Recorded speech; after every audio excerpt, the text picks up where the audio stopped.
So let's just open it straight up. You are a clinical sociopath, right?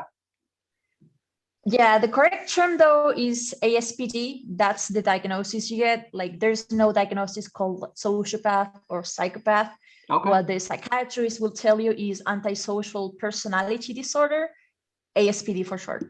ASPD for sure. And what age was this diagnosed? It was in 2000. I mean, I went through many psychologists and psychiatrists. I actually went through 9 psychologists and psychiatrists like together in the past 4 years, and between them I got like multiple diagnoses. But yeah, between them, like the only constant was ASPD and PTSD. I got depression, then the rest said, no, you don't have depression, it's just a symptom of PTSD. And basically that, like the only constants were ASPD, PTSD. I got depression by the first one, and then they scrapped it. So yeah. And do you think there's something, there were experiences in? Oh, by the way, and my age when I first got the diagnosis, it was 2017. So I was 19. Okay. And I am 23 now. Yeah. 23. Do you think there was an experience in younger years that led to becoming or ASPD that led to that? Do you reckon, or do you think you were born this way? Well, it depends on the type of ASPD that people get, because there is the diagnosis in the DSM-5. By the way, the DSM-5 is the book of all mental disorders that all psychologists and psychiatrists go by. It's like the Bible of all mental illness. It's called ASPD, but psychiatrists do separate ASPD with psychopaths. Right.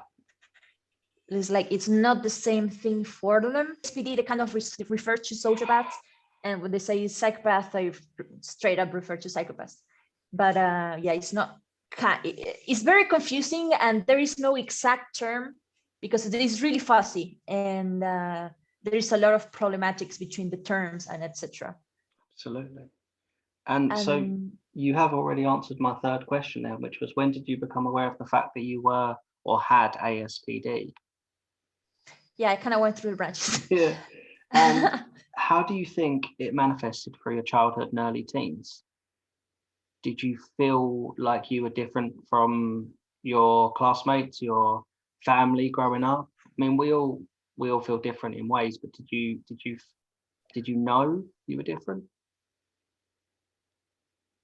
I mean, first of all, you have to be over 18 to get diagnosed. And me saying, oh yeah, I felt different, I felt so unique and special, that's some edgy shit that I won't even say. I don't know if I can say that word. I think you'll have to blur it, I guess. That's some edgy thing that I won't even say. I mean, I did have my issues because I did have to deal with like PTSD and stuff that I had to go through every single day in my home, in my surroundings, in my social surroundings. So yeah, I did kind of pull myself away from like any social situations most of the time. So basically a lot of isolation, social isolation during my years of growth, basically teenage years. Do you mind me asking what caused the PTSD?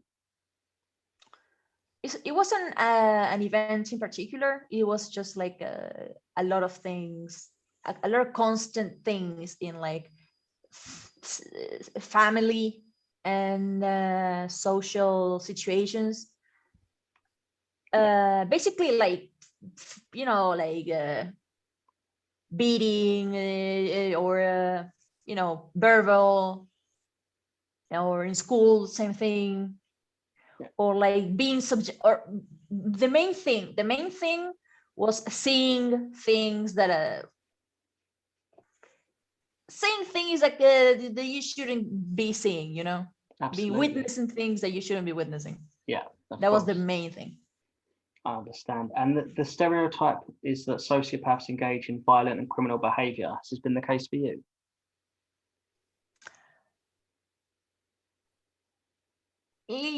Yeah,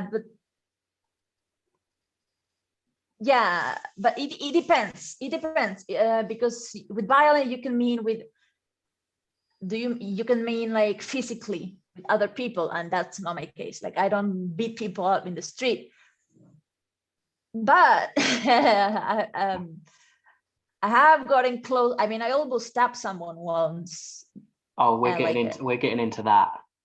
Can we? I mean, to be honest, it was kind of a bad month for me in general, and now, I mean, I do realize that, hey, maybe I shouldn't have done that, but it was basically this food delivery guy, and he opened the door and we had an argument about change. Like I gave him this thing, and the change he gave me was like wet because of the rain and kind of like broken too. Pretty little shit argument. Would you say it was the straw? It was just the one little thing at the end of a bad month. It's all been building up. No. It wasn't even at the last straw. It wasn't even the last straw. It was just me being so irritated that everything was a straw at the moment. Everything was a straw. Yeah. Like. Okay. I understand So that. I close the door. I go to the kitchen because I had to get more change. I grab a kitchen knife. I open the door with the kitchen knife in my hand, but the kitchen knife was like behind the door, like hidden. And I was expecting him to make a move, to like make a move. And he didn't. So I was kind of like, he didn't see the knife. But I was like, how did you feel? Maybe I overstepped. How did you feel in that moment? Like when you're in that situation and you've got the knife, do you feel nervous? Do you feel like angry? What are your emotions in that moment? Because obviously you have this disorder, we'll call it. So what is going through your mind and your body in this moment? Well, it's not, I didn't feel like anxious because I didn't feel like fear. It wasn't fear. The word is not fear. It's more like like I felt like I was in a fight, so I had to fight. So I went to the kitchen, I grabbed it, and I was expecting him. I wanted him to make a move because I wanted to like defend myself. But it wasn't in my head to defend myself. That was a cope. I just wanted to like attack basically because I felt like he was being a crappy person. YouTube friendly words. A crappy person, a bad person. And, I think we've gone past YouTube friendly, but it's okay. Instant demonetization. That's all right. Is there demonetized? But we go on to question number 6. Is there anyone that you feel empathy or a connection with? Yes. It has to be like really close, a really shut and close nucleus of people. I would say inner family, and not even my entire family. It's just like a really specific group of people in my family. Like someone in my family, for example, had cancer in what was it, 5 years ago. I didn't even visit them in the hospital. Like I'm talking about inner circle family. I didn't even visit them in the hospital, not because I hated them, but because I was too lazy to drive all the way over there because the hospital was like 40 minutes away. Yeah. And it was kind of like, but when I went, I was taken by one of my brothers, and I went and I took a flower. I mean, I didn't buy a flower, but I kind of stole a flower from a tree because it was like a what is it called? A tree blossom season. Yeah. I stole a flower, and I put it, and I was like, oh, so nice, whatever. But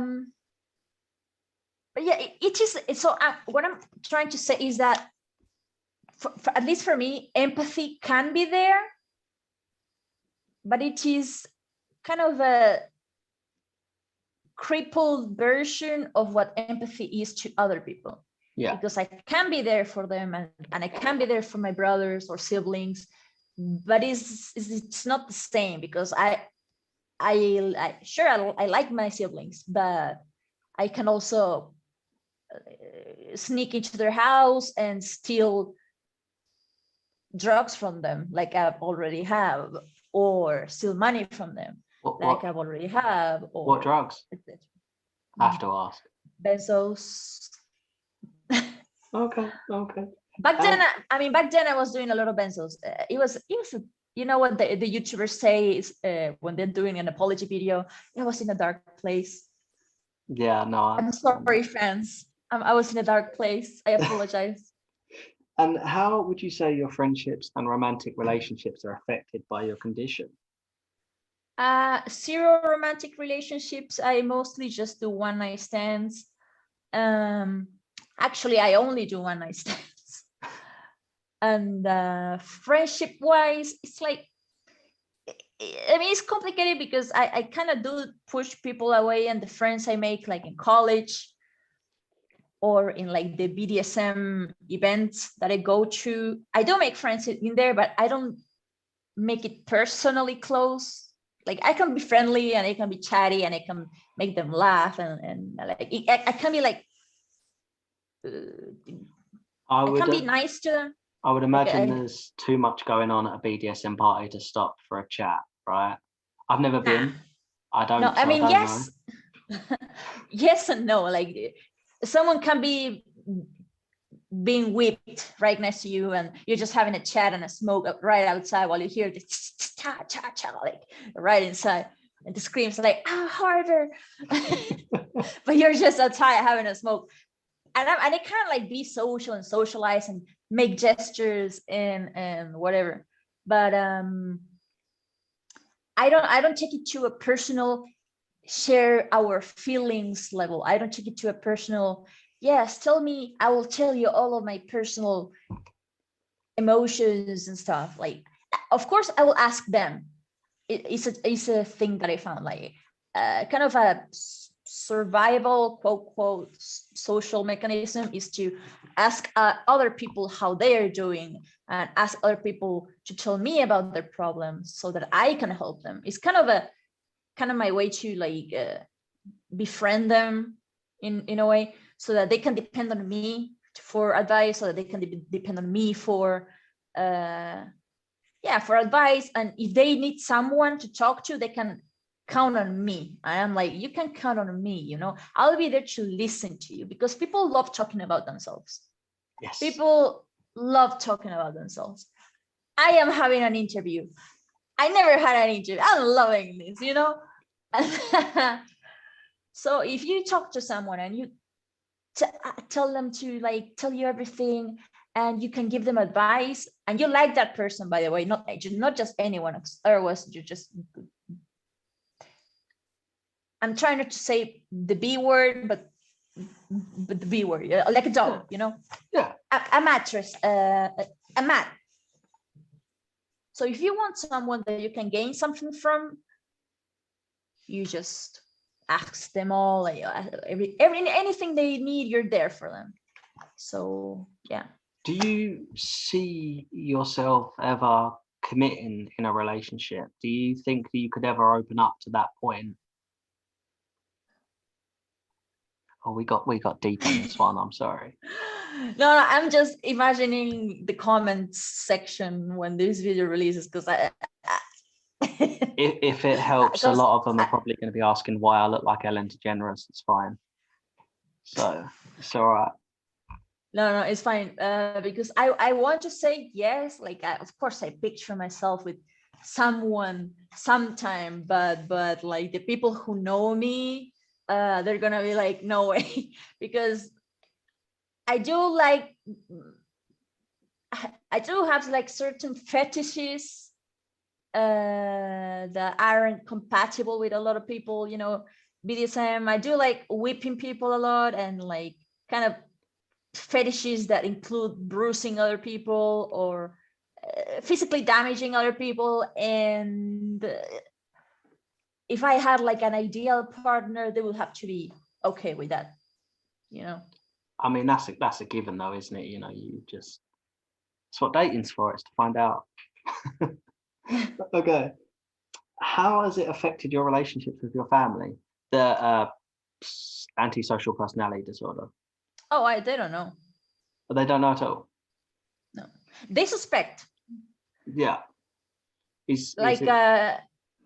my mother kind of suspects because she gave me poison to basically kill some stray cats in my area, and I asked her for more, like 5 times, to get rid of all the cats in my area. So she kind of knows I'm capable of that, and she's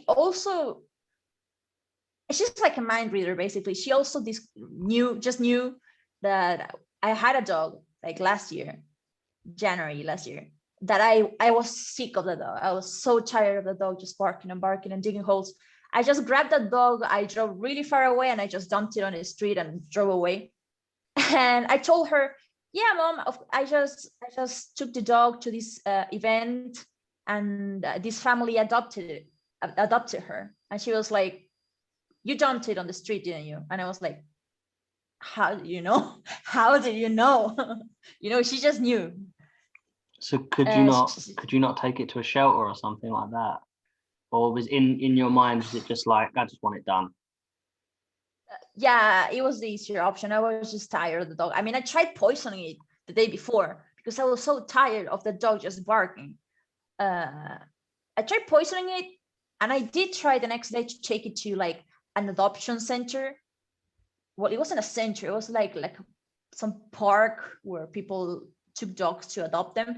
But the little crap dog just kept barking at everyone, and I was like, this little shit is not gonna get adopted, you know. So I just drove it away and dumped it on the street and just drove away. I was like, you know, fuck you.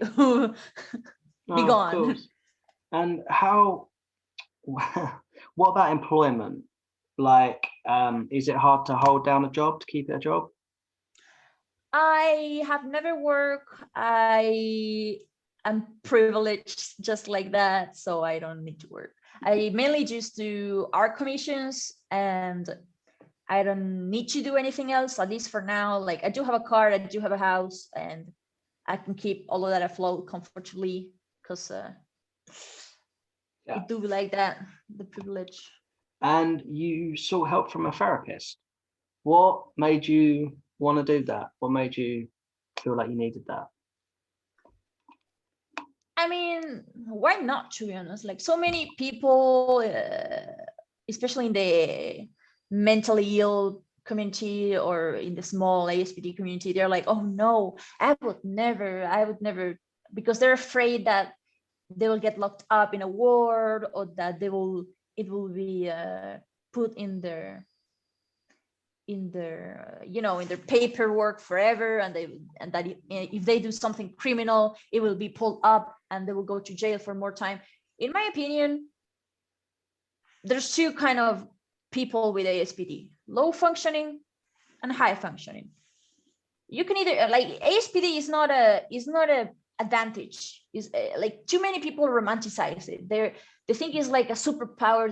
They think it's something cool. They think it's something that makes you edgy and cool and mysterious, but it's not. It's literally a crippling mental disorder that just makes you procrastinate. It makes you give in to your most basic impulses. Like what?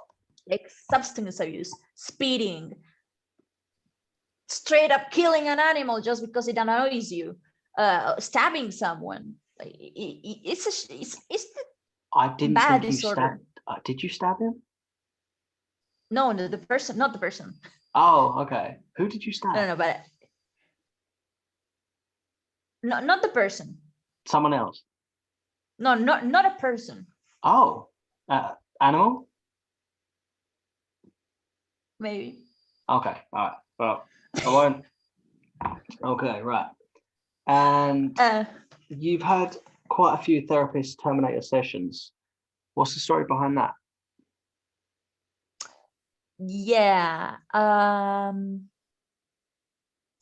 The first ones were over medicating me like a lot. They were giving me 5 different medications with a total of 7 pills a day. And that was the first time I ever went to a therapist and a psychologist. Like, it was a duo, psychologist, therapist. And I felt it was like too much. You know, I looked at my hand and I saw 5 pills. And I was just like, this isn't right. You know, I fell asleep all day. I felt like a zombie. I was like, they're trying to drown. I get they were trying to drown impulses, because I was speeding a lot back then. I was speeding at like 125 miles per hour, which is 180 kilometers per hour at the highway, dodging cars. I almost crashed like maybe 3 or 4 times. Sometimes I would close my eyes, you know, just to feel like the rush. I was drinking almost every day, or every day, all day, every day. Benzos all day. And they were trying to repress that by straight up just drugging me. But at the same time, I was like, you know, this is not the right approach. This is not the right approach. If you go to a therapist and all they do is drug you, it's not the right approach. So I dumped them.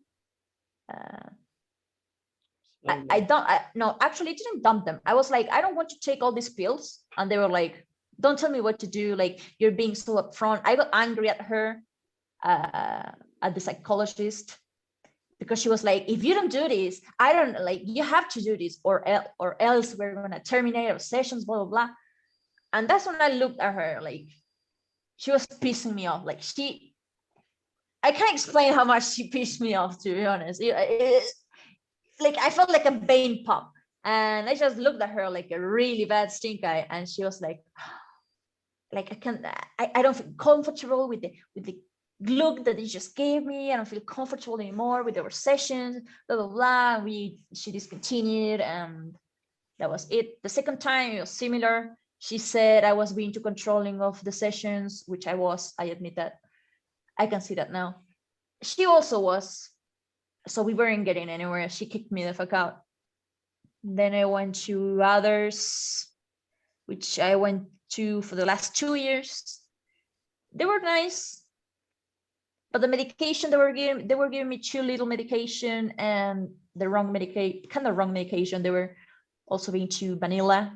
I was trying to talk to them about the bad things that I was doing, you know, to work through them, and they were paying me no attention. If they were like, la la la, you didn't say that, you know. And I was telling them, I make people do this online. I couldn't even tell them, hey, I killed a cat, you know, because I felt like they wouldn't even listen to me if I told them that. And that was something that I wanted to work through, and I couldn't even tell them that. So I didn't want to work with one of them, and now I'm going to other 2. Now, I've got to ask, because there's a correlation when it comes to serial killers. Now, it's a bit of a leap, so please bear with me. But the biggest thing is they normally start with an animal. Now, do you feel like you could make that leap and not feel anything? Or if I've gone too far, then just let me know. But is that something that you? I mean, because you're more than ready to defend yourself. So do you feel like you could take a life and, you know? Oh, actually, I'm just Ted Bundy, bro. I'm just straight up Jeffrey Dahmer, and no, just kidding. No. Nah. Okay. And have you ever... Oh, go on. When I was in a bad shit place, like I remember I wasn't taking my medication anymore. The medication I'm taking is basically Zoloft. Right now I'm taking 200 grams of Zoloft, basically, so that everything is sunshine and rainbows, and that I'm in a good mood and I don't get irritated or angry easily. And I'm also taking an anticonvulsant. I don't have convulsions or seizures. It's just for like mood stabilization, which is for impulses, so that I don't get impulses like, hey, I want to drink, hey, I want drugs, hey, I want to speed in the highway. like, hey, I want to do this, you know. I'm taking Now, those. because there's all these I was trying to say something. Oh, go on. No, I was trying to say something, but I forgot. What was I saying before that? Impulses. Before the medication. Before the medication, we were. Oh God. I was getting somewhere. I'll tell you what. Let me jump into the next one, and we'll circle back. Okay, right. All right. Profound guilt. Have you ever felt? I don't know if I asked that. Have you ever felt profound guilt for anything that you've done, through an impulse, through an action, through speeding? I mean, I do feel guilty for stuff I did when I was like younger, like a teenager or a kid.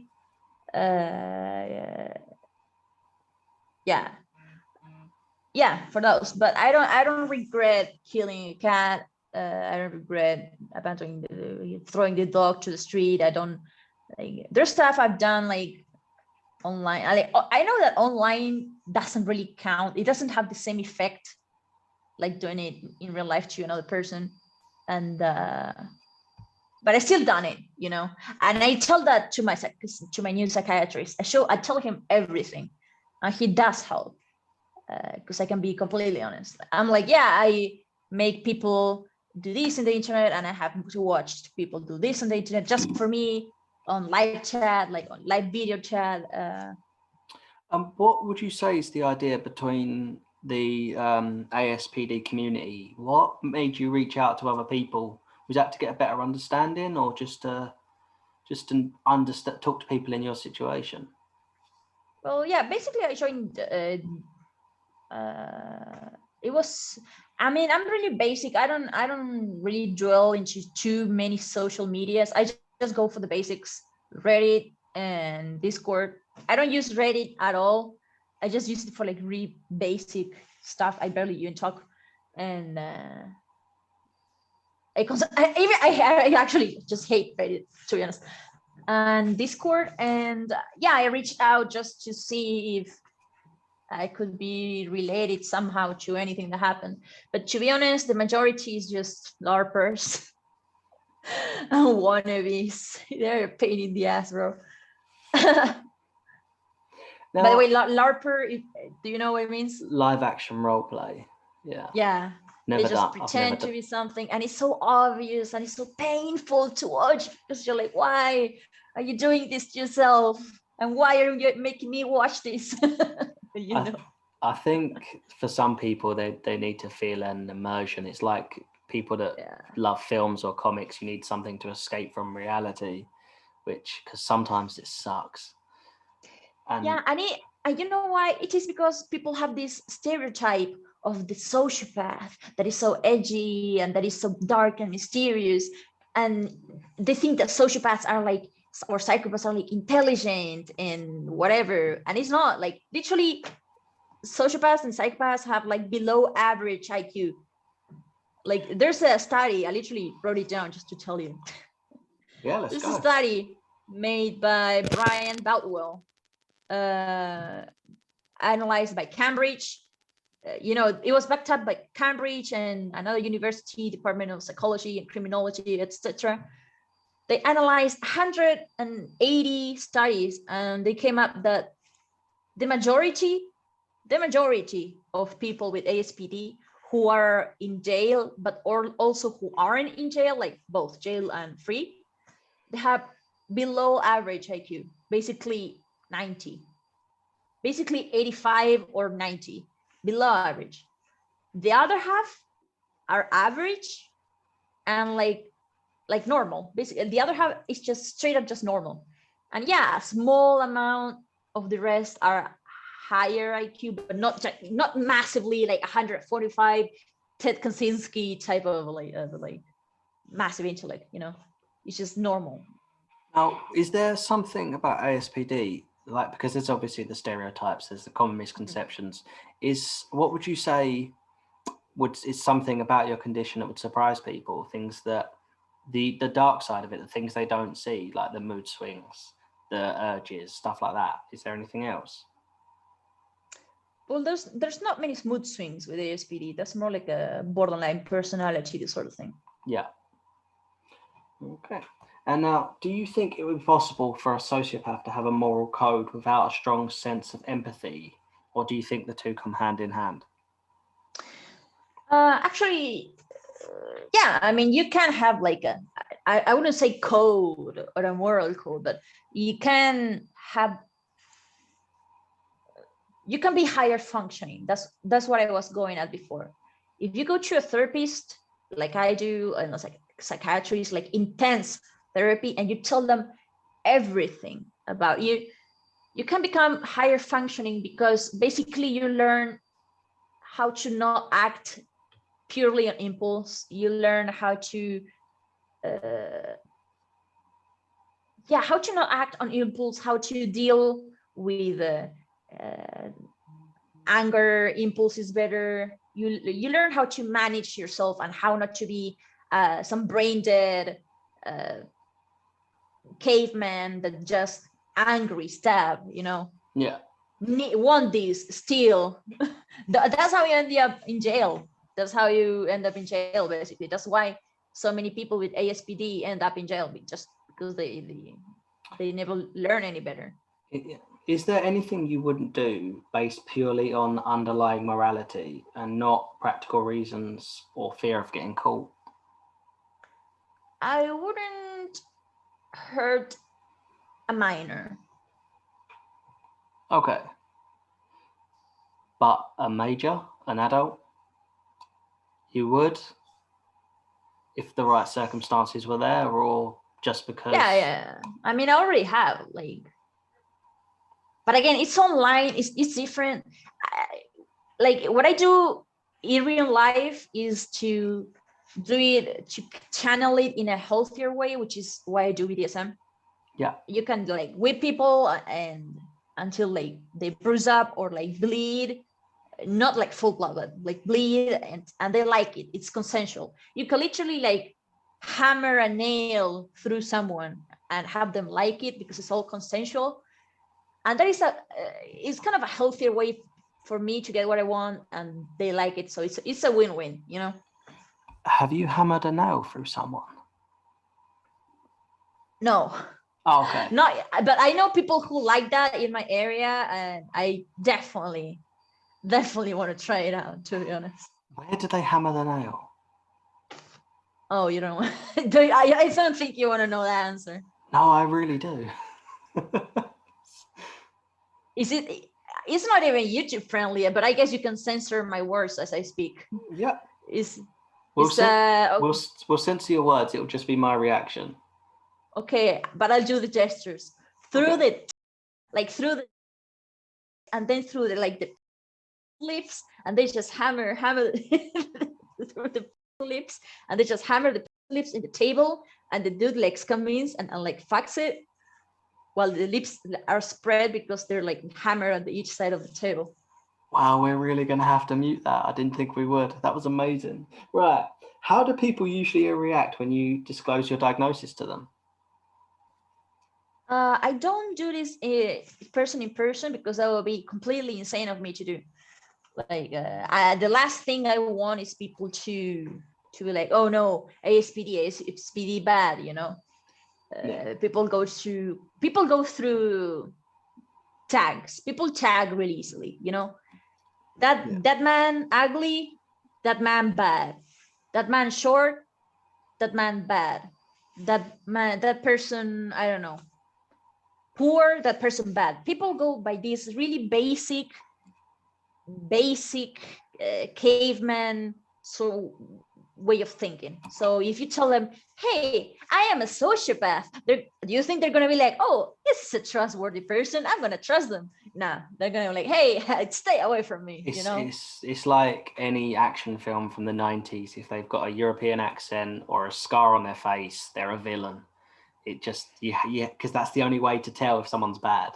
Like, so what I do, so what I have to do is to speak as friendly as I can and use my hand gesture, change the tone of my voice to facial expressions, kind of, and that's how I talk with other people. I just. So, do you want to fit in? Like, do you wish you could? Have to. Do you? In Yeah. what sense? Because if you don't fit in, you're cast out, basically a gremlin who doesn't fit in anywhere, and you're a weirdo, and you don't get to enjoy things that everyone enjoys. You don't get to enjoy sex. You don't get to enjoy friendships. You don't get to go out and party. You don't get to go to BDSM events. You don't get to, I can go on and on and on and on. If you fit in, you get the good stuff. If you're a loner and shunned from society, you are alone and you are bad and shunned, Now, you feel a low sense of empathy, but do you feel profound happiness? Do you have to go an extra mile for that? Or does that come just as easy as normal What people? you mean, like how often I feel happy? Yeah. Oh, not very often. No? I told you I'm on 200 grams of Zoloft. That's an antidepressant. Like, it's really hard to get any emotional feedback out of anything, and that's why ASPD people are so prone to what's it called, a need for stimulation. Like adrenaline gets you like rushed, the rush. When you're rushed, like speeding or a roller coaster, that gets you rushed, that gets you happy. Would you But not anything else, like getting a present, that doesn't make me happy. That doesn't make me, ooh. Would you not take like a Muay Thai or a boxing lesson, something like that gets the adrenaline going, it gets you rushed, gets you natural endorphins? I love martial arts. Yeah. Is that something you do? At the moment, no. I mean, I used to like, I was it years ago, and I wanted to retake them, but doing karate with a face mask at the moment, it doesn't sound too enticing. No, of course. But there are things like boxing, like you get that adrenaline rush and yeah, go on. Yeah. I do have a boxing, not like like a punching bag that I can get. That would be something like, because there's no rush like sparring, being in the ring, feeling that adrenaline, like, I mean, obviously a BDSM party, I would imagine, is, pretty up there, but I just, it's something I had to ask. Now, do you think being a sociopath is a disability or just a different way of being? Would you say it negatively impacts upon your life? Both. Yeah. It is a disability by definition. It is a personality disorder. And there's so many people that romanticize it. They're like, no, it's not a disability, it's an enhancement. It makes us better. It makes us superior to those normal plebs. And that's so much bullshit. I swear to God, every time I read that, it's so cringe. It is a disability. It makes you, I can't say that word on YouTube. It's straight up gonna take your channel down, but and try not to get to your channel nuked by YouTube. Okay. It's all right. One people day we'll who say that sort of stuff are just straight up delusional, and just they're trying too hard to make themselves feel special. It is not something special. It is a mental disorder. It is a disability. It makes you procrastinate. It makes you completely irresponsible. It makes you lack in every aspect of your life. That's why one of the actual parts of what makes someone ASPD, like one of the actual symptoms, is being it's a parasitic lifestyle, being an actual parasite. That's why so many people that have dealt with like relationship with people with ASPD find that they're leeches, straight up leeches. I am a leech, I know. I can be a leech. Like I can ask and play a whole role just to get like $500 from people in my family, and I won't even spend them for something important. I just wanted to, I don't know, buy boots or like whips for my BDSM stuff. You have to take your own equipment. I imagine you do, don't you? Yeah. Take your own whips and that. Yeah. I can't imagine them handing them out like party favors. Okay. Yeah. I mean, sometimes, but yeah. Really? Okay.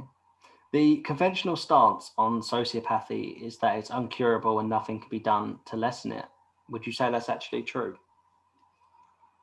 It is not curable. When you develop a personality disorder, you develop it for good. That's the unfortunate part. But you can work through therapy to diminish the worst symptoms. Like when you develop a personality disorder, you have two options: to be low functioning or to be high functioning. You know, there's this book called this Good Psychopath's Guide to the Good Handbook to Psychopath. I mean, you Google those words and it's gonna pop up anyway. Good Psychopath Handbook for being good citizen or something. Yeah. The title is cringy, I know, but it has good points. And it really talks about the difference between low functioning and high functioning, because you can either let the disorder and its worst symptoms take over you and make you miserable and bring you down in every possible way, or it can you can kind of use kind of the best parts of it, not the best parts of it, but you can use the small bits that are kind of positive to your advantage and diminish the bad parts of it as most the most you can, so that they don't completely control your life, you know. It's like also hard work, because sometimes you forget things, sometimes you don't care about things and you don't pay attention, so you just completely neglect them entirely. Yeah. And finally, what do you think are the biggest misconceptions that people have about ASPD? Well, that's something I already talked about. It's like thinking that you can fix them. You have no idea how many people are gonna be like, oh, he's like that, but I'm probably gonna change them. You know, the typical, oh, I can change him. I can make him a better man, or I can make her a better woman. It doesn't work like that, okay? If they're shit if they're a bad person, when you meet them, they're gonna be like that forever. Okay, you're not gonna make them better. They're taking advantage of you. It's not gonna change. And if you stay, I mean, you got issues that you should work with a therapist, okay? And Like there's so much stuff that someone with ASPD can do that you have no idea about behind the curtains. You have no idea what they have on their phone. You have no idea like what I have on my computer right now, like next to this tab. what have you got on your Display. computer? Fuck. FBI, please. I mean, I do have like a stash, like a collection of stuff that I got on the internet. Basically, online, I get people, all of them, like I said, adults, because I do have this rule that I don't do anything with minors. Basically, that's my only go-to. But I do kind of convince people on self-harm forums and read places with my alt and chatting apps with self-harm tags to self-harm from me, sometimes live, like on video chat and etc. And they carve my username in them, basically. What do you get out of that?